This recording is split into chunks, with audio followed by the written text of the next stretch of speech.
So you want to hire an editor. Hi, hello, welcome in. I'm Jerica, and I'm a writer and editor. Today I want to talk to you about some of the different types of editing. Whether you're writing a novel, a short story, an article, a blog post, even a restaurant menu, having an editor on your team can be a huge asset. But when you go to search for an editor, it can be easy to get lost in all of this technical jargon about types of editing. We're going to discuss the general idea of big picture versus line editing, and 4 of the many basic types of editing that you may encounter during your search for an editor to assist you on your project. Keep in mind that these can be broken down even further, and there are styles of editing that are outside, in between, and even create a sort of Venn diagram of the styles of editing I'm going to talk about today. If you've come across a style of editing that is not mentioned today, or your goals are not addressed, feel free to drop it down in the comments and I'll try to guide you. And if you're an editor, tell me what your editing specialty is so that we can show everybody just how vast the world of editing really is.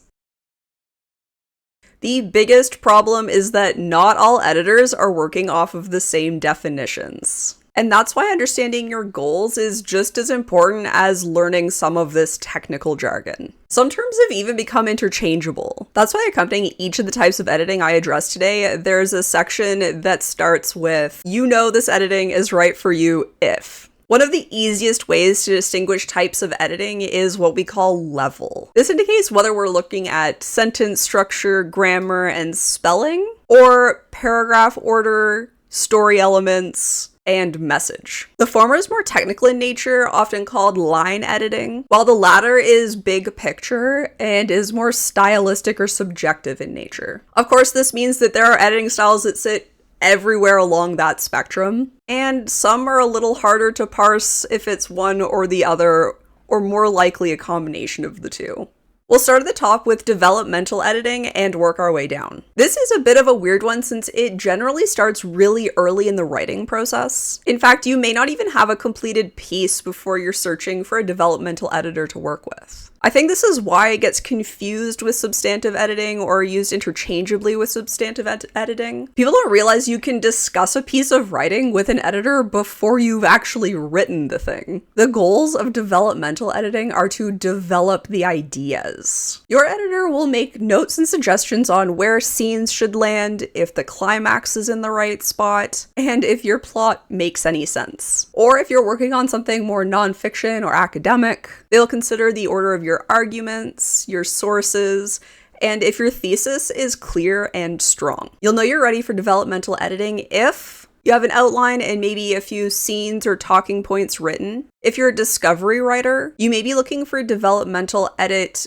when you have just a few main scenes written, or perhaps when you have a full draft. But you're still really working on the structure of your story and not so much focused on the writing, if that makes sense. Moving on from developmental editing, we have the aforementioned substantive editing. It's similar in the fact that it's looking at a piece through a big lens, but the writing is more solid and generally you have a finished draft that you yourself have probably gone over once or twice. You've certainly moved on from an outline and have a finished draft though. The goals are similar but can get a little bit more into the nitty-gritty of the writing. Your editor will be looking for ways to improve your piece by moving scenes around, connecting scenes more fully, or ditching scenes and characters altogether. They'll be looking for themes in your story and looking for places where you can enhance them, places where you're pulling back and you should really just go for it, and holes in your plot and characters that just don't fit.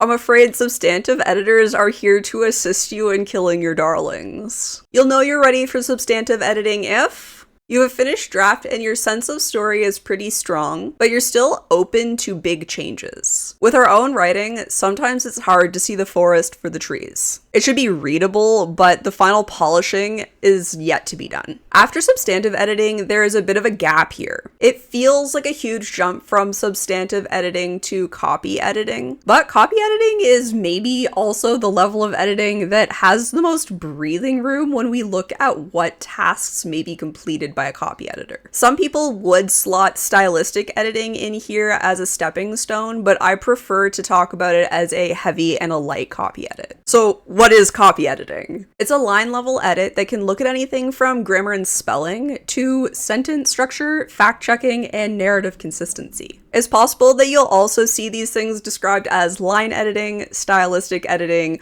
or use words like light and heavy to describe the style of copy editing further.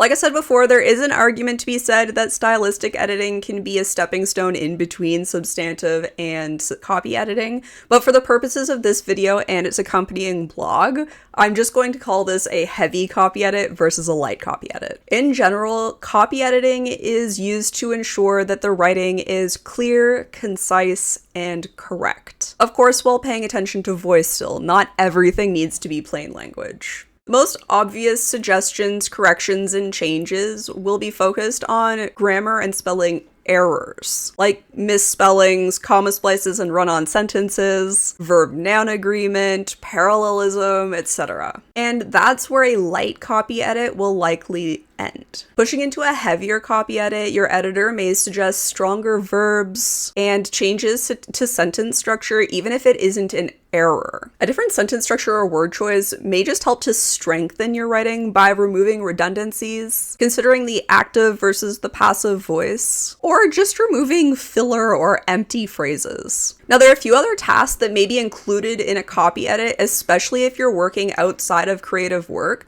Although if you're working on something very science heavy or historical, you may want this as well. But if it's an informative piece or a persuasive essay or an academic paper, you may be looking for somebody who will also fact check. And in the creative realm, you may also be looking for somebody to assess the consistency of your world building and narrative. So it's always good to see if this is something that the editor that you're hiring has in their services or not, if it's something you're looking for. And stay tuned for further blogs and videos in this series about preparing to hire an editor. You'll know you're ready for copy editing if your story is finished and polished to the best of your abilities. You know that this is the best that you're going to get it on your own, and you need some fresh eyes just to check for the things that may have fallen through the cracks. At this point, no big revisions will be getting done. You're just looking to tighten up your writing and be ready to move on to pitching, querying, or starting your self-publishing journey. However, that doesn't necessarily mean that editing is over.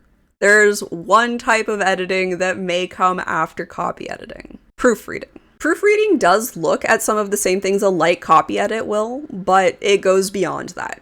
The terms are often used interchangeably, and I blame elementary school for this. They definitely called everything that was some sort of editing proofreading. The big difference is that proofreading is reading the proofs, which is to say that the text has been formatted and designed. It's in the position it will be in when it's published. Whether this is typeset for print publication or designed for an online space, a proofreader is looking for errors that have been introduced in moving the text from one place to another. It includes looking for issues regarding images and decorative banners that have been added in. Things like if the text is wrapping around these correctly, or if a line got lost or misplaced in the move. In addition to a final check on spelling and grammar, a proofreader will also look for formatting errors like hyphenations that don't make sense, bold and italic typeface, extra spaces after periods, and lone lines of text at the tops or bottoms of pages. You'll know you're ready for proofreading if your piece is in its final form, including design elements and page formatting. This includes things like margins and headings, as well as diagrams and graphs. Basically, you're done writing and you're ready to be off to the printers, as long as you haven't introduced any errors. So those are the 4 types of editing that we're going to talk about today.